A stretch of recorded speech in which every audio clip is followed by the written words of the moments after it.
Nama saya Edi Permadi, saya lulus di Politeknik Mekanik Swiss ITB yang sekarang namanya Polman, itu tahun 80. Kemudian sejak tahun 80 saya diminta untuk menjadi instruktur di Politeknik Mekanik Swiss sampai tahun 84 akhir.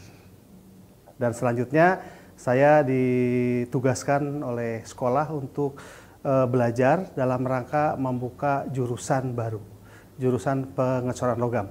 Ya, saya berjalan terus sampai akhirnya tahun 95 saya memberhentikan diri karena ada obsesi yang harus saya kejar, yaitu bagaimana saya bisa menerangi Indonesia lebih jauh.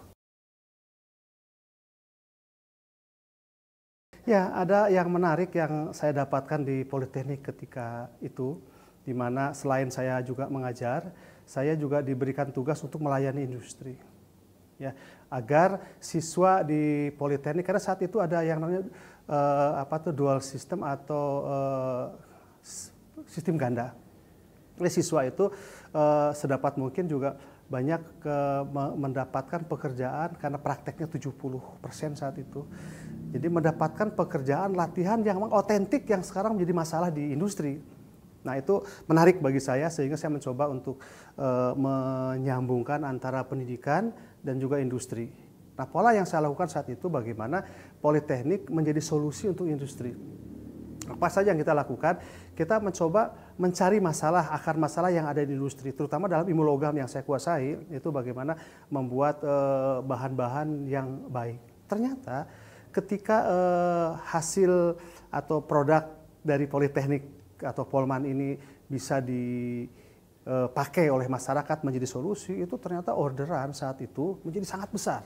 Ya, bahkan kita mahasiswa itu praktek plus kita tambah juga yang magang di sore hari. Artinya apa? Yang terjadi di sini ada dua keuntungan. Keuntungan pertama, siswa mendapatkan latihan, media latihan yang real yang ada di lapangan. Kesatu. Kedua, masyarakat, industri itu mendapatkan masalah yang dia hadapi tersolusikan karena kualitas kita baik. Bahkan barang-barang import saat itu sudah bisa kita cut karena bisa dibuat di lokal. Jadi fenomena ini yang saya dapatkan. Ketika kita membuat sesuatu dan mampu memberikan solusi untuk siapa saja, ya, apakah masyarakat industri atau apapun juga, itu dijamin akan jadi. Ya, apapun juga yang kita perbuat ketika produk kita memberikan solusi itu pasti jadi, apakah secara bisnis jadi, secara pendidikan jadi, secara aktivitas juga jadi. Tahun 83 saya diberi kesempatan untuk belajar ke Swiss, belajar ke Jerman, karena saat itu Politeknik ingin membuat jurusan baru. Jadi setelah ada toolmaker, maintainer, gambang perancangan, dan mekatronik, dan juga pengecoran logam. Nah, ini jurusan pengecoran logam ini menjadi daya tarik tersendiri dan saya mendapatkan kesempatan belajar. Yang saya dapatkan dua sebetulnya. Satu, ilmu pengecoran logam itu sendiri, sehingga sampai sekarang alhamdulillah sudah meluluskan ratusan siswa yang mampu membuat coran yang bagus. Ya. Yang saya dapatkan ada yang lain. Contohnya adalah bagaimana pertumbuhan ekonomi di negara Swiss atau di negara Jerman itu sendiri. Ya. Kenapa sebetulnya di negara itu tidak punya apa-apa? Mereka hanya punya buah-buahan, anggur, kemudian apel, kemudian gandum, keju. Yang lainnya mereka baru mengenal pisang saja tahun 64 kalau tidak salah. Tapi betapa kuat ekonomi mereka. Ternyata kekuatan ekonomi mereka itu didasarkan dari pertambahan nilai. Mereka mampu membuat jam tangan, kalau di kilo paling kalau besi ya mungkin 20.000, nggak nyampe mungkin 10.000. Tapi setelah jadi jam tangan itu luar biasa, harganya bisa 1000 kali lipat. Ya, coklat di kita berapa sekilo? Setelah jadi coklat Swiss, waduh harganya berlipat ganda. Tapi dari keseluruhan itu pun masih ada rentetan.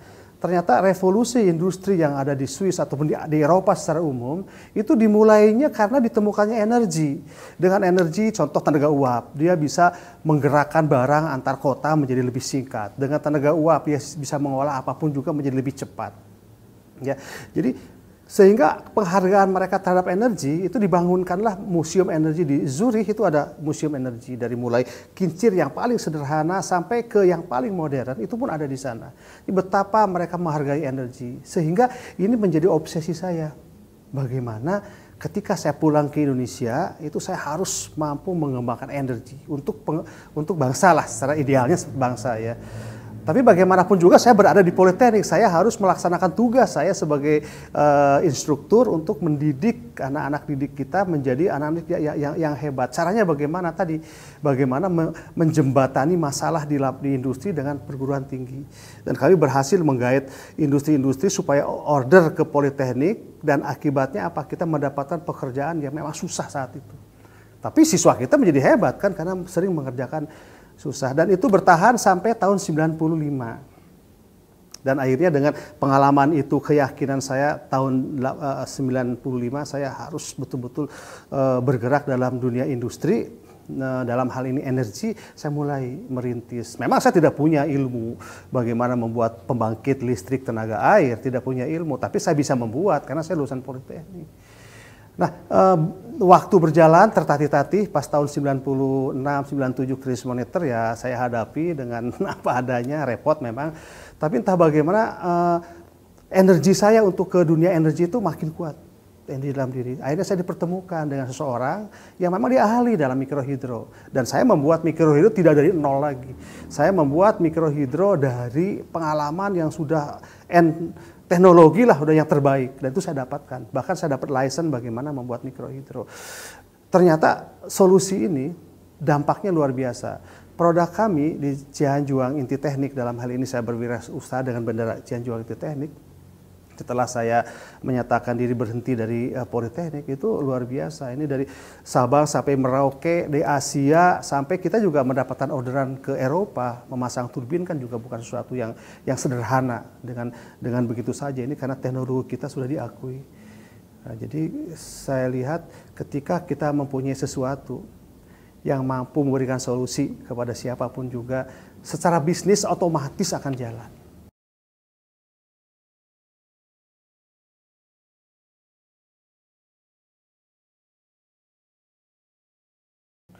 Kalau lihat presiden sekarang belusukan katanya, itu para dosen harus belusukan, masuk ke industri-industri, ke UKM-UKM, banyak masalah yang mereka hadapi. Mampu tidak perguruan tinggi menjadi penyelesai masalah, banyak di industri kecil, dia perlu teknologi, dia perlu macam-macam. Nah, ini tidak akan pernah nyambung ketika para dosennya hanya sibuk dengan urusan mahasiswa, urusan dengan ujian, urusan dengan tugas akhir, jago kandang lah begitu ya. Ya, dosen-dosen memang harus belusukan ke industri. Karena industri takut UKM ya, kita batasi ya.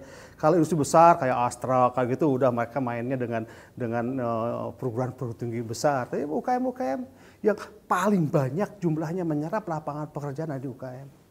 UKM itu kayak datang ke Politeknik, ke ITB kan minder. Ya, nggak berani mereka. Belum bicara biayanya berapa kan begitu. Tapi kalau dosennya masuk, saya pikir ini langkah yang terbaik yang harus kita lakukan, bagaimana dosen-dosen di perguruan tinggi mau belusukan ke UKM-UKM. Banyak yang bisa dilakukan. Dan bahwa siswanya juga untuk tahu apa yang terjadi di lapangan. Sehingga kita mendapatkan ilmu itu akan kita manfaatkan, kita lakukan, atau kita pakai, kita melihat. Di lapangan, jadi up to date gitu, ilmu yang dipelajari itu nih ada di lapangan gitu. Itu saran saya seperti itu, Mbak.